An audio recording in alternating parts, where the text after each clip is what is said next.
yang diajarkan Rasulullah berikut ini. Kata Rasulullah, siapa yang mengucapkan kalimat ini minimal satu hari saja, Allah anggap satu hari itu yang bersangkutan sudah bersyukur kepada Allah. Mari Bapak Ibu kita ucapkan sama-sama ya. Alhamdulillah.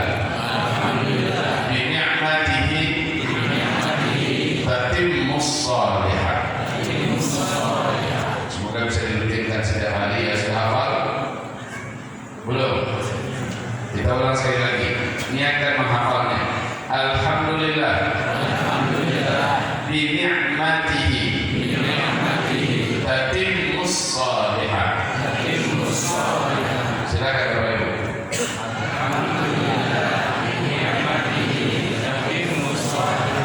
Masya Allah, alhamdulillah. Semoga tidak lupa ya. Di sini rajin makan ikan, makan cumi, makan seafood, biasanya ingatannya lebih baik.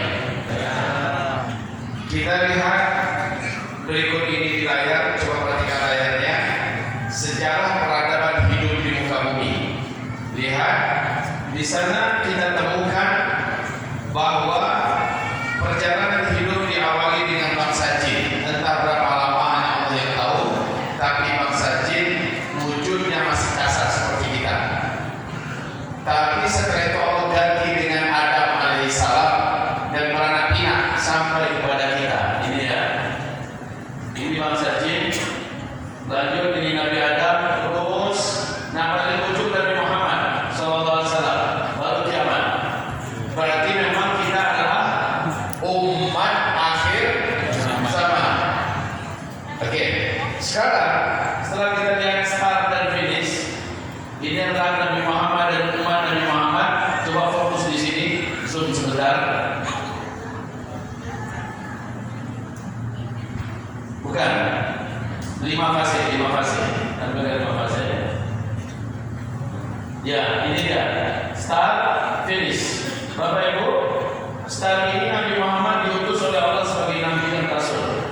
Finish adalah berakhirnya keberadaan orang Islam serentak seluruh bumi, di mana terjadi tanda besar kiamat nomor 7, wafat serentak orang Islam yang ada iman di dalam dadanya karena angin lembut kematian yang berhembus dari Yaman. Nabi berkata, saat itu meninggal dunia seluruh orang Islam, tidak tersisa orang yang kenal dengan Allah. Dan setelah itu, setelah finish, barulah 40 tahun kemudian kiamat besar, kehancuran alam semesta.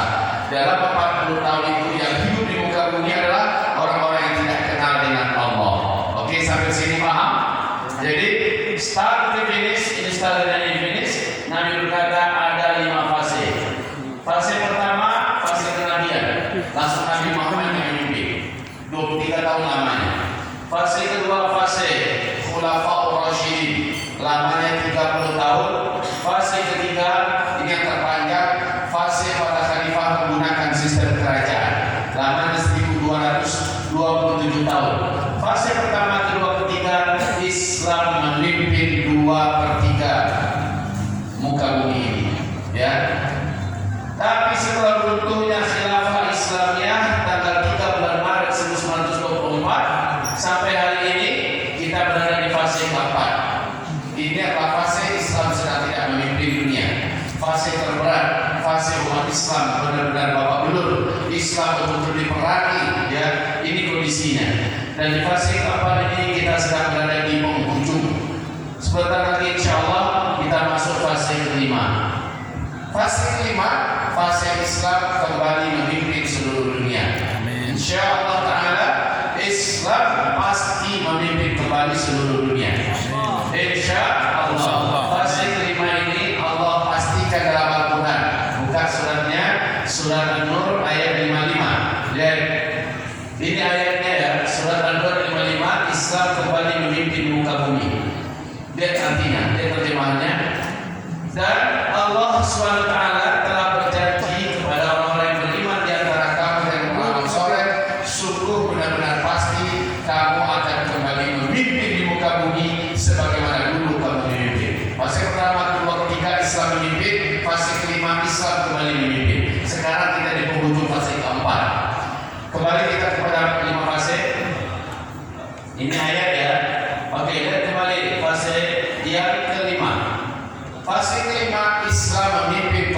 seluruh dunia. Tahukah kita kaum muslimin di manakah pusat pemerintahan Islam saat Islam kembali memimpin seluruh dunia?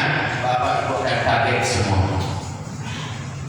Kalau fase pertama, kedua, ketiga sudah kita tahu. Diawali dari Madinah, lalu pindah ke Damaskus Suriah, lalu berpindah dan berpindah ya. Tapi pada fase kelima, Islam akan memimpin kelak di akhir zaman ini seluruh dunia.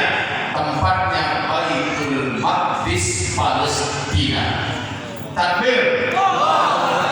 Kita tidak menyangka kok bisa negeri yang paling hebat gaduhnya hari ini, negeri yang paling berdarah, paling hancur saat ini, kok bisa akan memimpin dunia. Hadirin yang kami muliakan, sesungguhnya apa yang kami jelaskan ini didukung oleh hadis-hadis Nabi yang sahih berikut ini. Tolong dibuka dulu, fokus fase 4. Fokus fase keempat. Fase keempat. Ya, ini ya, kita fokus fase keempat. Lihat ini semua sudah terjadi Bapak Ibu. Mulai dari Perang Dunia I. Fase keempat dimulai kapan? Sejak runtuhnya Khilafah Islamiyah Utsmaniyah di Turki tanggal 3 bulan Maret 1924. Sampai hari ini kita masih berada di fase keempat. Nah, di fase keempat kata Nabi terjadi Perang Dunia Pertama dan itu sudah terjadi. Terjadi Perang Dunia Kedua, itu juga sudah terjadi. Terjadi berikutnya bermunculannya aliran-aliran sesat ya, dan itu sudah terjadi. Kemudian berikutnya Arab menjadi kaya raya. Sudah terjadi belum? Seluruh Arab sudah kaya raya. Lalu Nabi berkata, Arab berlomba-lomba, berbangga-bangga membangun gedung-gedung tinggi pencakar langit. Sudah terjadi belum? Hadis ini Sahih Bukhari Muslim. Berikutnya Nabi berkata, di fase keempat akan turun salju di negeri Arab. Sudah terjadi belum? Nabi berkata, bila salju sudah turun di sana di Arab, pertanda kiamat sudah sangat dekat. Kemudian berikutnya Nabi SAW bersabda, Arab kembali menjadi jahiliyah. Ini pun sudah terjadi belum?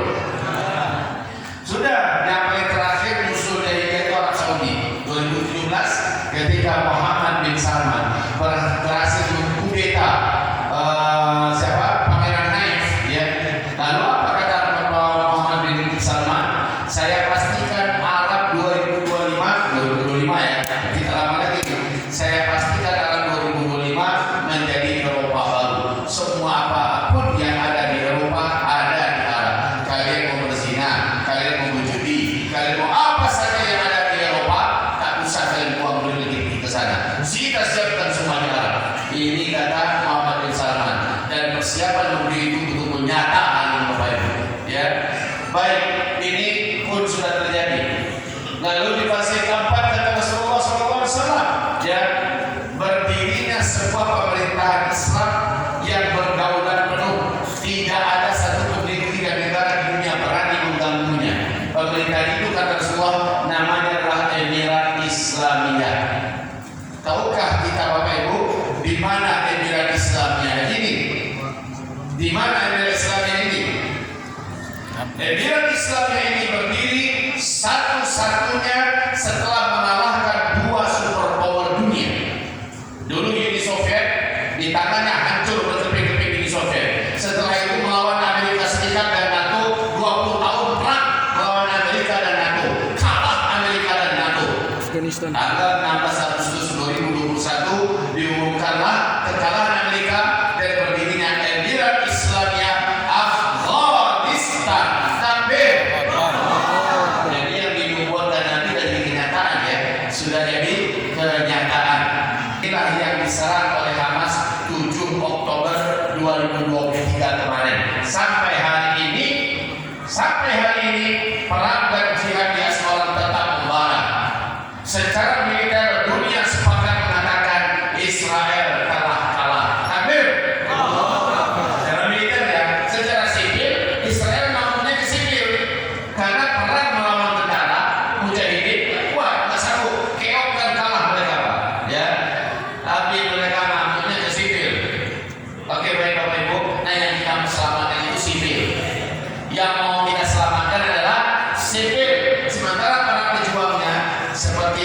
turis mewawancarai beberapa mahasiswa Palestina yang ada di Jakarta, di Bandung.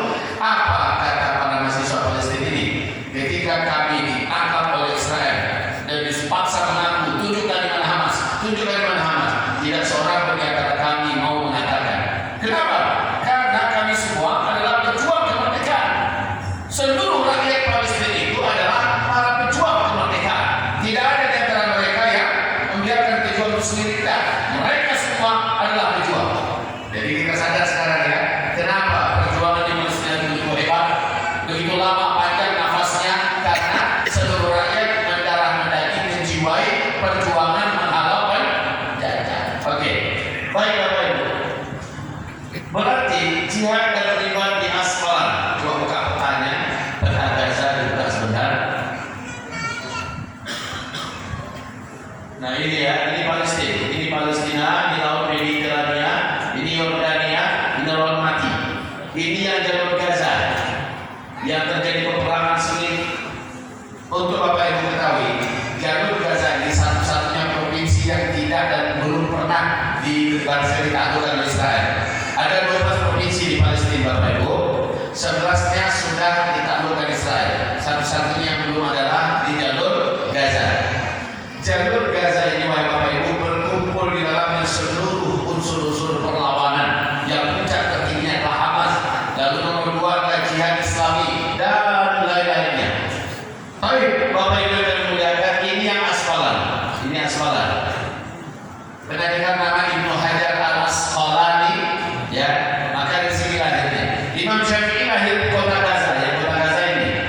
Kalau ini jalur Gaza, nah kota Rafah di sini, perbatasan dengan Mesir, di kota Rafah. Ini Sinai ya. Saya sudah bolak-balik ke Palestina, alhamdulillah 1 tahun minimal 2 kali. Bolak-balik ke Palestina, bawa bantuan, bawa jamaah untuk sholat di Masjidil Aqsa, Bapak Ibu. Jadi kalau Bapak Ibu mau tanya Palestina,